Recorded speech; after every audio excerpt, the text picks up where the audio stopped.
Hi everybody! Welcome to my Springboard presentation, Layers, a visual representation of how mental illness can make a person feel. If you don't already know me, I'm Bryce Mitchell and I'm from Hickory, North Carolina. At the beginning of my comm arts class this year, I knew immediately that I wanted to do a photography series for my final project. I love photography and I've only been doing photography for about 4 years now. I hadn't ever really touched a camera until freshman year when I took Digital Photography 1 with Pixlr. I fell in love with photography after that. I love taking photos of games, sports, people, and my friends and family. And you all probably know, but I usually walk around campus with a camera in my hand. At the start of my Springboard class this year, I had an idea about focusing my project on mental health, so I started brainstorming. I've always felt strongly about mental health and bringing more awareness because my younger brother has mental illness, and it has not only affected him but also the rest of our family. I think that being aware of mental health and the different learning differences is incredibly important for everyone to understand. Mental illness affects 19% of the adult population, 46% of teens, and 13% of children each year. But only half of those affected get treatment, usually because of the stigma to mental health. When untreated, mental illness can contribute to higher medical expenses, poor performance, and fewer employment opportunities, as well as an increased risk of suicide.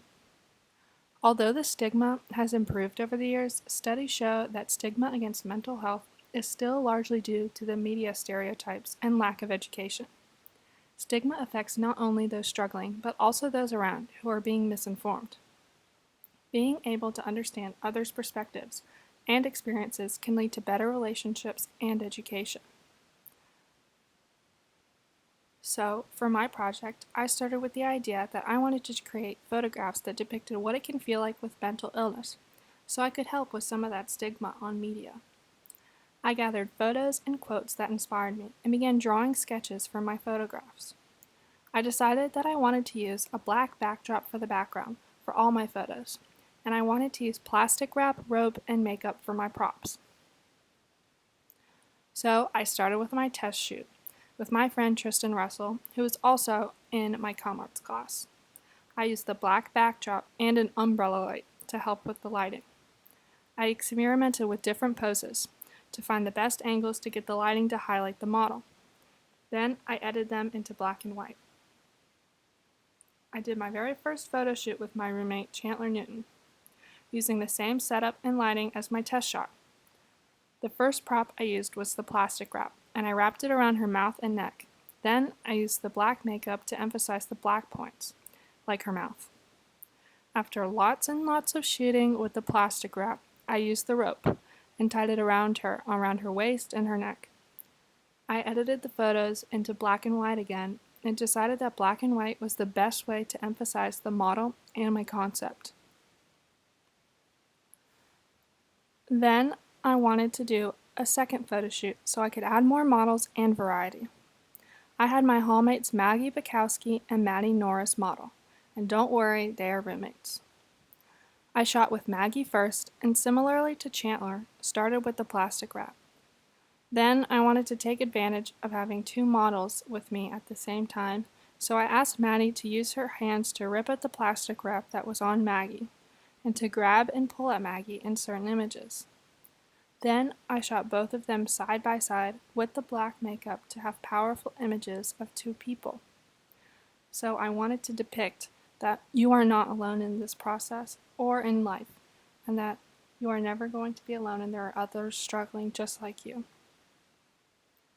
When I started going through my edited images of Chandler, Maddie, and Maggie, I realized that I was missing something, and realized that my conceptual self-portrait project could be incorporated into my photo book. Earlier in the term, our comm arts class was given a project to create a conceptual self-portrait, and I used my friend Kirsten Donnelly as a model.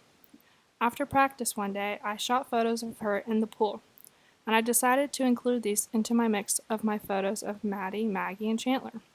I thought that they could depict the same concept that I was trying to visualize. I wanted to do another water photo shoot that could add to the theme of the photo book and could connect with my original photo shoot with Kirsten.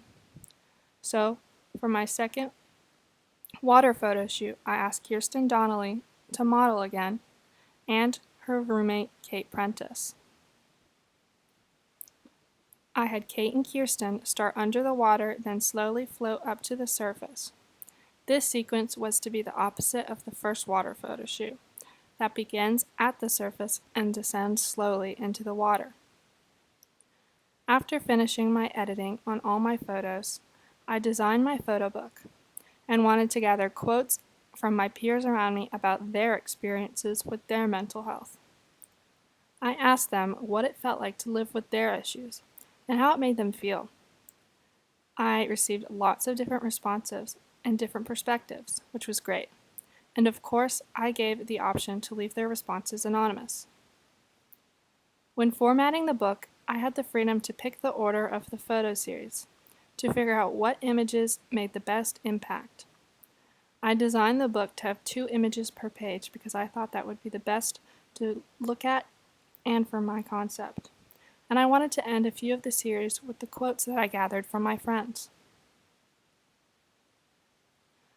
While designing and working on my book, I was also balancing the class mural project, but I found that there was no stress or problems doing both at the same time. My group, which included Caroline Dillard, Taylor Shepard, and Max McCullough, worked really well together and managed our own personal projects well with our class mural project. Overall, I am incredibly happy with the outcome of my photo book and thought that my idea was literally transferred from my head onto paper. The images came out better than I imagined. I not only learned a lot about myself as an artist, but also as a person when I worked on this project. I learned how to recognize my own insecurities and issues, and learned that pushing my feelings deep down is not healthy, and that I am never alone in what I struggle with. I pushed myself as an artist as well, and I learned more about fine art photography, and learned how to push my creativity with the help of my classmates in Comm Arts and my teacher, Miss Pixler. I am hoping that my photo book will give me an insight of different perspectives from different people, and I hope it will also do the same for you. I am hoping and understanding that you will never know what a person is feeling on the inside or in their mind will be helpful for developing new relationships. I want to thank you so much for listening to my project, and I hope that my photos provoked thought. Thank you so much for listening.